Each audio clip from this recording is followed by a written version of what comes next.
আসসালামু আলাইকুম। একই বস্তা আপনারা মরিচ এবং বেগুন চাষ করতে পারবেন। দেখুন এখানে এই বস্তাটার মাঝে ছিদ্র করে একটা মরিচ গাছ রাখছি।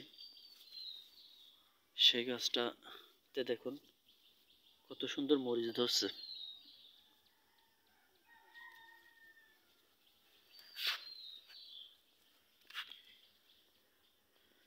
মাশাআল্লাহ, কত সুন্দর মরিচ ধরছে। এর উপরে দেখুন বেগুন গাছ,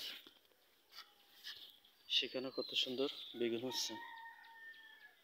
তো 5 টাকার বস্তা আপনারা বেগুন এবং মরিচ খুব সহজে চাষ করতে পারবেন ছাদ বাগানে, কম খরচের ভিতরে।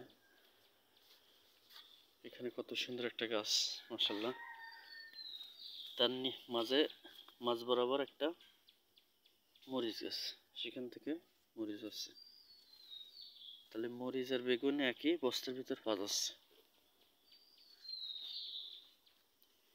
তাই যারা কম খরচের ভিতরে ছাদে সবজি চাষ করতে চাচ্ছেন, তারা এই সহজ পদ্ধতিতে সারা বছরে মরিচ বেগুন বিভিন্ন ধরনের সবজিগুলো চাষ করতে পারবেন।